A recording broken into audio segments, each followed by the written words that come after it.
Hello my friends, welcome to another video, and it's time for me to give you 10 negative things about the Huawei P30 Pro. I've already made a video with 10 positive things that you can see on the channel.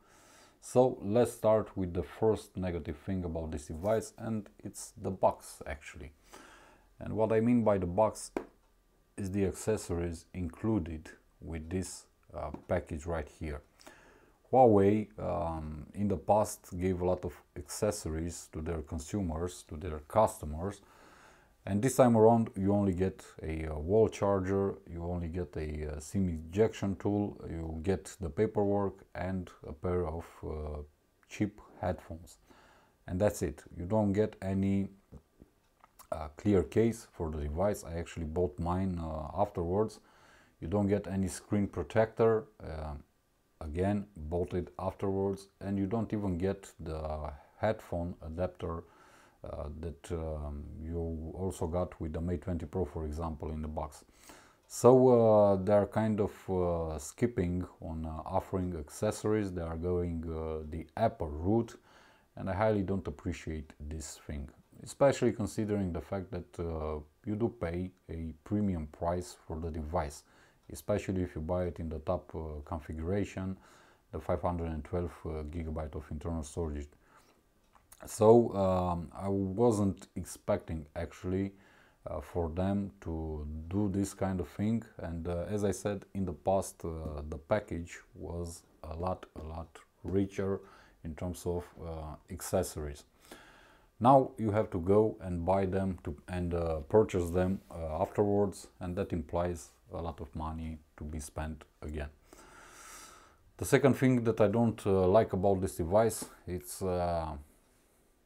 something that I wasn't actually expecting, the fact that it's very slippery. This is one phone that simply slips out of your hand, and I don't know the reason, to be honest with you. I also bought a separate back cover protector actually for the device to have some more grip, but naked out of the box it almost fell on me a couple of times, thus making the usage of the device pretty bad. So I bought a back cover protector, also a screen protector, and now I don't have any problems. And of course I also bought a clear case cover, so I have grip. But nonetheless, coming out of the box, the device is actually very slippery. I've never had issues in the past with devices made like this one, out of glass and metal, but this time around something changed. I don't know why. The third thing that I don't really like is palm rejection. I had issues with palm rejections on the P30 Pro a lot of times, especially when watching YouTube in portrait mode, and if I keep the device like this in the hand, the usual way that I keep it, my palm will cover the edge of the screen, thus throwing me out of what I'm looking at and starting a different content. So I've used all the settings in the menu, enabled everything there is to enable in order to have better palm rejection, but unfortunately I still struggle with this problem so far. And this is a problem mainly to the curved edges of the display and the way the overall smartphone is designed, because as you can see it's very slim, it's very easy to cover with your palm a portion of the screen. I would prefer for them to do a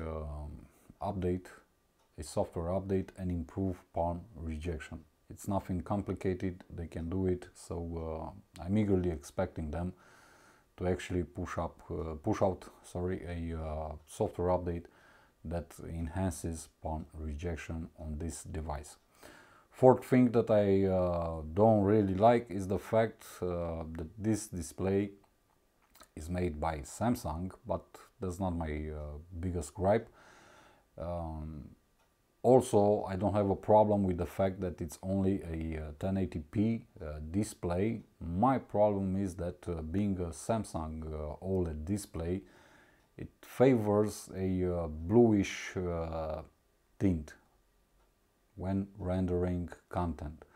It's too much on the colder side, if you want, in terms of color rendition. I would have preferred it to be, I don't know, warmer. You can also go into the settings and customize the way that you want to look at your screen and the way it renders colors, but still enabling warmer color rendition in the settings will still look too cold, at least to my eyes, and this especially when comparing it with the Mate 20 Pro. I'm not bothered by the resolution, I'm not bothered by the fact that it's a Samsung display, but I am a bit bothered by the fact that it favors a colder color spectrum. The fifth thing that I don't really appreciate is the fact that we no longer have an earpiece, and that's not the biggest problem. The biggest problem that I have with that is that we don't have any LED notification light. I never thought that missing on an LED notification light will produce so many problems for me as a user, especially when charging the device, especially when we have missed notifications and whatnot. I was accustomed to see a blink of light, knowing so that I missed something. Now, because they removed the entire earpiece and there is no secondary loudspeaker, you also lose the notification light. And another one is the fact, but this doesn't bother me too much, is the fact that you only get one loudspeaker. But as I said, in the 10 positive things, the loudspeaker is very powerful. It has very well balanced sound coming out of it. You also have Dolby Atmos technology inside. So it's not a huge problem for me in terms of audio quality. I would have, of course, preferred to have a dual setup, but it is what it is. That's not my biggest gripe. My biggest gripe is with the LED notification light that's missing.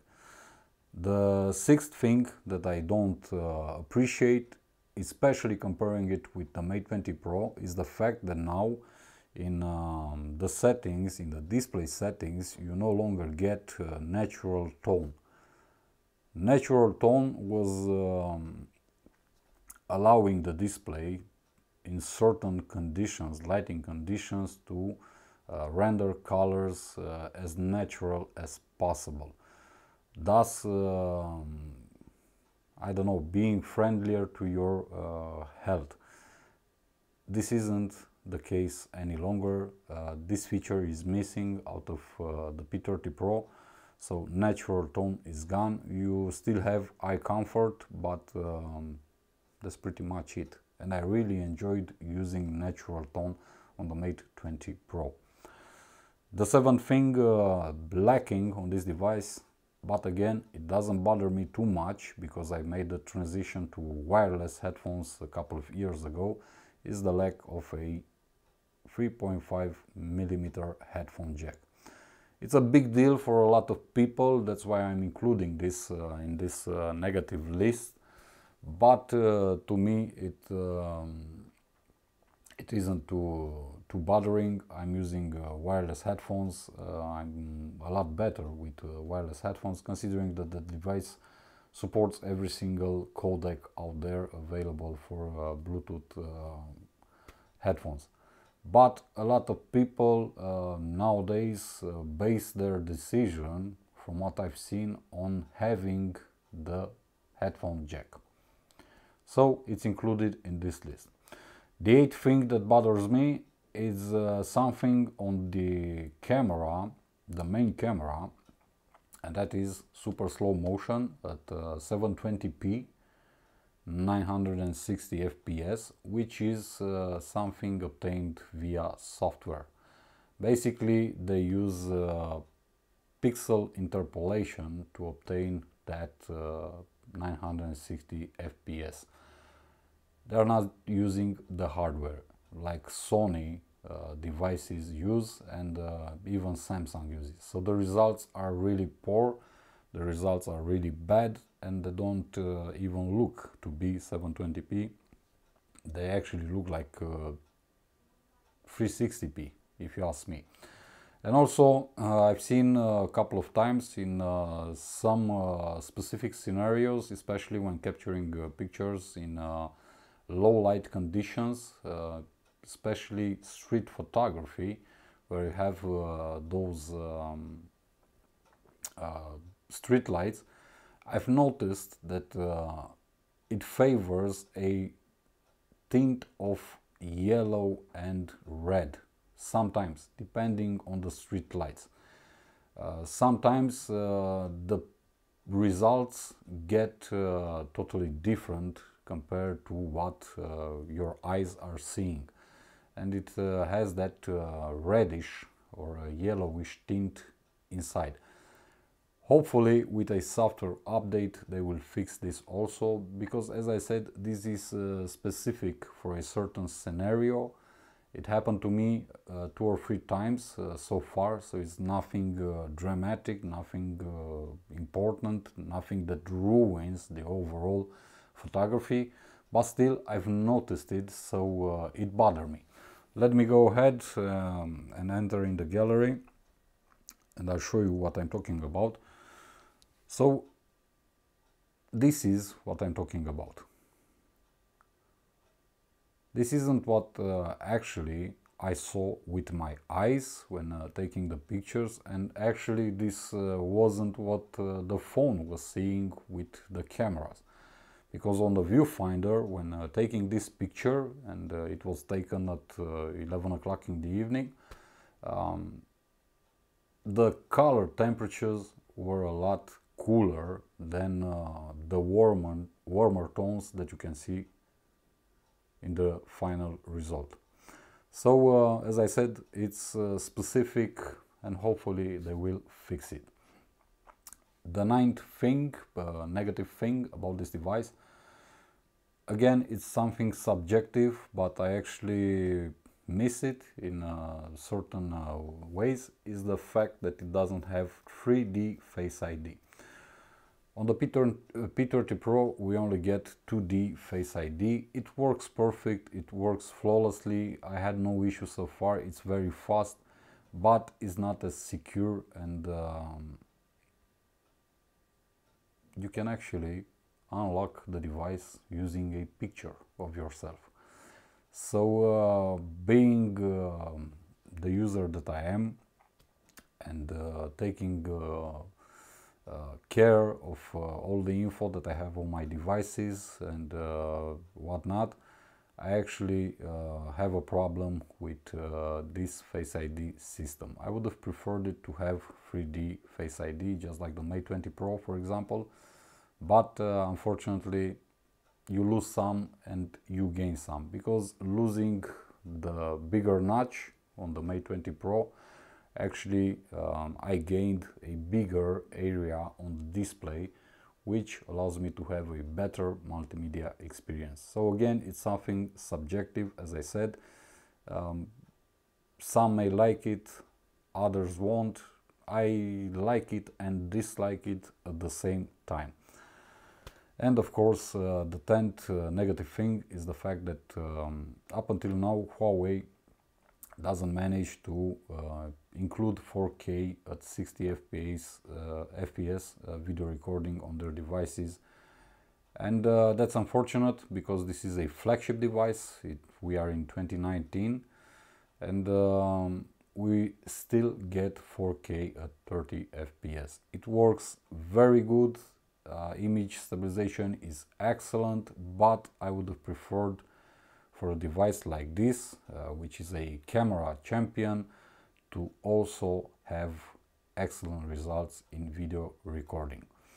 A lot of people are complaining that they don't have the ability to shoot 4K video at 60 FPS. For me, it's not that important. I usually don't shoot videos at 60 FPS, but I would have preferred it to be included with this phone, just for the sole reason that this is a flagship device. And if you respect yourself and your consumers, your customers, then you should provide them with all the features that all the other companies include on their devices. So this is my list of 10 negative things. As I said, these are things that I don't like after using the device for almost 2 weeks. These are things that bother me on a higher degree, or they bother me less, mainly because I really don't care about the headphone jack. I really don't care about if you want the 3D Face ID. I do love to have security on my devices to protect my data, but having the fingerprint sensor that works absolutely amazing and it's very reliable, I don't really miss on the 3D Face ID unlock system. I would have preferred it to have, but it wasn't possible. Also, palm rejection could be improved, and for the rest of the things, let's say the audio quality is really excellent, although I would have liked to have a secondary loudspeaker for an even better audio experience. So these are my reasons, my 10 negative things. See you in the next one. As always, thank you for watching, and as always, my friends, be safe, be good.